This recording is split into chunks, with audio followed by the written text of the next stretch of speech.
ازيكم يا حلوين؟ عاملين ايه؟ يا رب تكونوا بخير. يلا بينا النهاردة كده نشوف طاقة برج الجوزاء في شهر 7. يلا كده يا برج الجوزاء، نشوف طاقتك فيها ايه، وان شاء الله كل الخير والسعادة ليك يا مولود برج الجوزاء. بس قبل ما نشوف الفيديو كده، اللي مش عامل متابعة يعمل متابعة، ونحط لايك ونكتب كومنت حلو زيكم وشير مع اصحابكم يا حلوين. يلا بسم الله كده نشوف طاقتك يا برج الجوزاء في شهر 7 فيها ايه. بسم الله الرحمن الرحيم.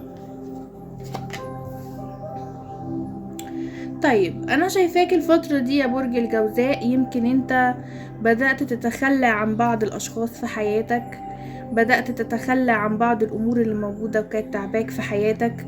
في بيبان كتيرة بدأت ان انت تقفلها، كانت في حاجات كتيرة شغلة بالك وبتفكر فيها وقلقاك وعاملالك طاقة مش كويسة وشغلة بالك ومخلية تفكيرك بشكل سلبي. فانت بدأت تتخلى عن التفكير السلبي ده، بدأت تقفل البيبان، بدأت تتخلص من هموم او طاقات سلبية عندك كتير يا برج الجوزاء. شايفة كمان ان البعض منكم الفترة دي يا برج الجوزاء عنده لم شمل مع العيلة، يعني هيكون مقضي اكتر وقتك الشهر ده مع عيلتك يا برج الجوزاء. ممكن يكون في عندك رحلة مع العيلة، سفر مع العيلة لتغيير جو. فانا شايفة ان انت الشهر ده هتكون في قاعدة ليك مع العيلة يا برج الجوزاء او مع الاهل.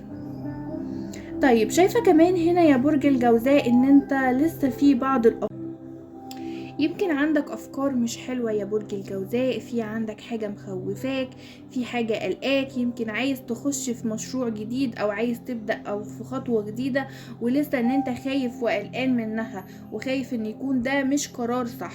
شايفة كمان ان انت الفترة الجاية يا برج الجوزاء داخل على منعطف جديد في حياتك، على بدايات جديدة في حياتك هتغير من حياتك، هيكون فيها نجاح وخطوات ايجابية بالنسبة لك يا برج الجوزاء.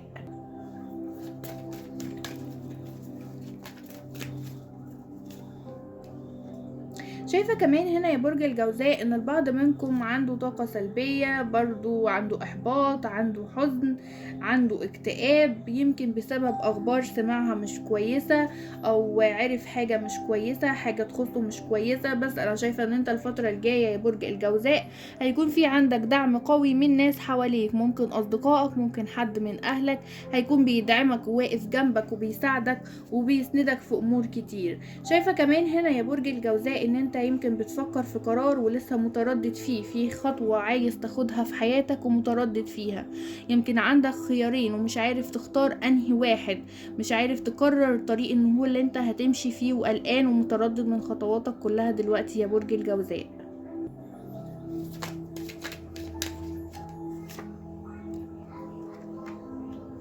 شايفة كمان هنا يا برج الجوزاء ان انت الفترة الجاية في عندك حظ حلو، في عندك تغيير، في عندك فرصة حلوة قوي. بس انا عايزاك ان انت ما تكونش مضطرب يا برج الجوزاء، لان انا شايفاك الفترة دي عندك اضطراب نفسي وقلق قوي. شايفة كمان ان انت في عندك الفترة الجاية عمل جماعي، في عندك هيبقى في البعض منكم اللي بيشتغل على السوشيال ميديا فهيكون عنده شهرة او هيتعرف اكتر في مجال شغله وفي مجال اللي مهتم بيه على السوشيال ميديا. شايفة كمان هنا ان البعض منكم يا برج الجوزاء عنده اعمال تجارية وعنده ثروة جاياله، او هيبدأ يوفر من اموره او من شغله ويكون عنده مكاسب ووفرة مالية يا برج الجوزاء.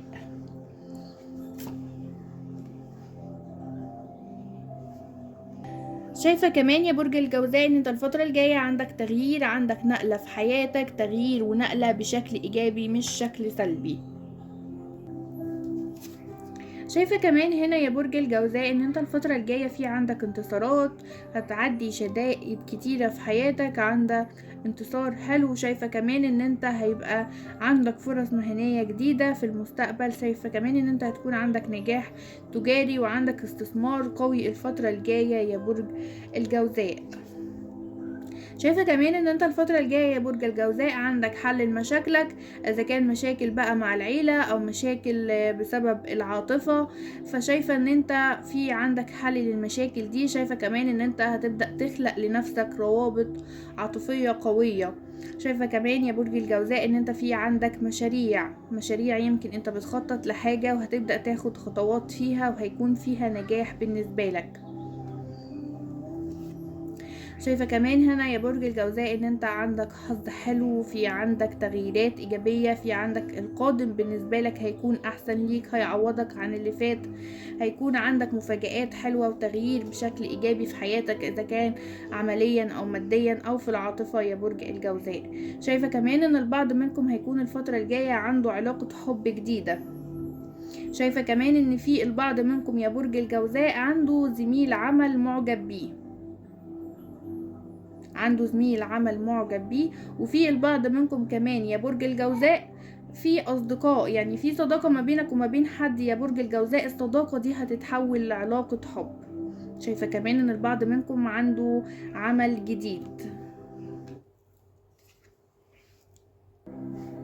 شايفة كمان يا برج الجوزاء هنا ان انت في عندك فرص جديدة، في عندك ببداية جديدة. شايفة كمان ان البعض عنده زواج، في البعض عنده حمل اللي منتظر حمل، في البعض عنده حمل في برج الجوزاء. شايفة كمان هنا ان هيكون في عندك نجاح حلو جدا، وهيكون عندك ضربة حظ حلوة بالنسبة لك يا برج الجوزاء. شايفة كمان هنا يا برج الجوزاء ان انت هتبدأ تشيل الحواجز ما بينك وما بين بعض الاشخاص اللي موجودة في حياتك. شايفة كمان ان في سوء تفاهم حاصل ما بينك وما بين الشريك، وهتنهي سوء التفاهم او هتنهي الزعل اللي حاصل ما بينك وما بين الشريك الفترة دي يا برج الجوزاء.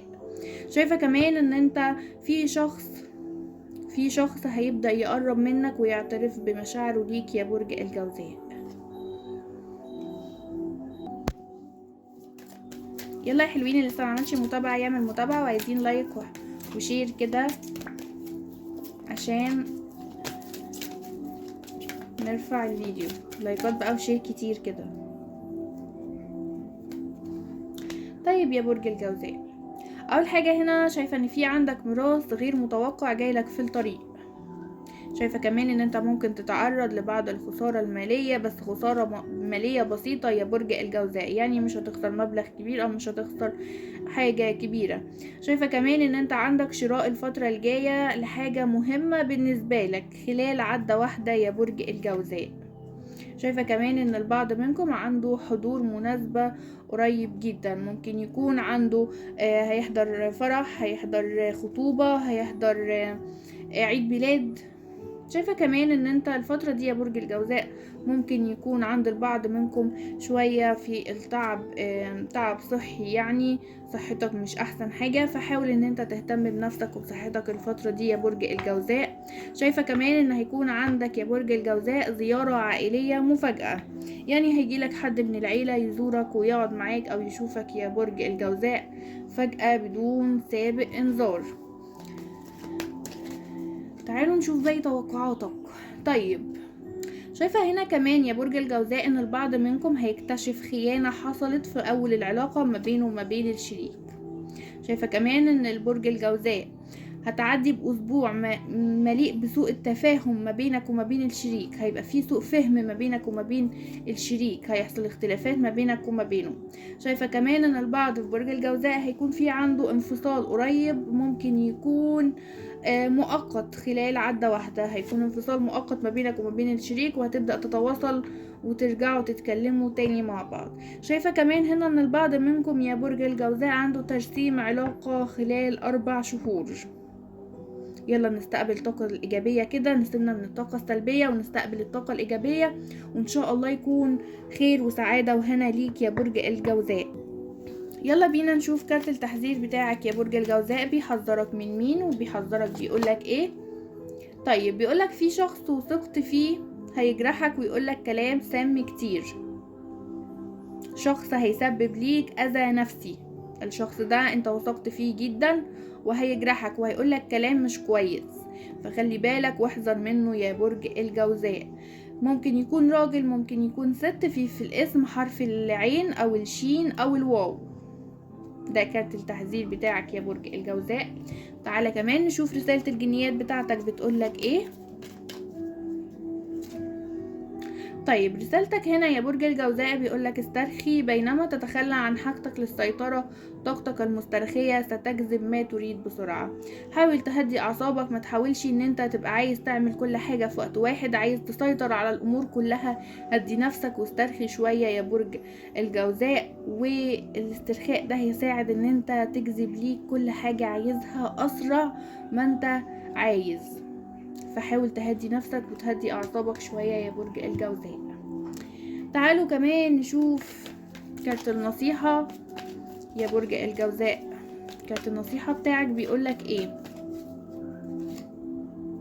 طيب كارت النصيحة بتاعك هنا يا برج الجوزاء بيقولك ان انت تغيير الاتجاهات، حان الوقت الآن لتغيير مسارك وأن تأخذ خطوات جديدة. حدثك يدعمك ويرشدك للطريق الجديد. ده الوقت المناسب عشان تغير طريقك، عشان تغير من نفسك، علشان تغير خطواتك وتاخد خطوات جديدة في حياتك. الفترة دي هيكون حدث قوي جدا يا برج الجوزاء، وهيدعمك وهيساعدك وهيدلك على الطريق الصح والطريق الجديد اللي انت تمشي فيه. فأي إحساس هيجيلك الفترة دي يا برج الجوزاء اتبعه وامشي وراه، علشان تحسن من أمورك، علشان تاخد خطوات جديدة، علشان تاخد خطوات صح. اتمنى تكون الطاقة منطبقة معاك يا برج الجوزاء، واتمنى كل السعادة والخير لقلبك. اشوفكم على خير، استنوا الفيديو الجاي. سلام يا حلوين.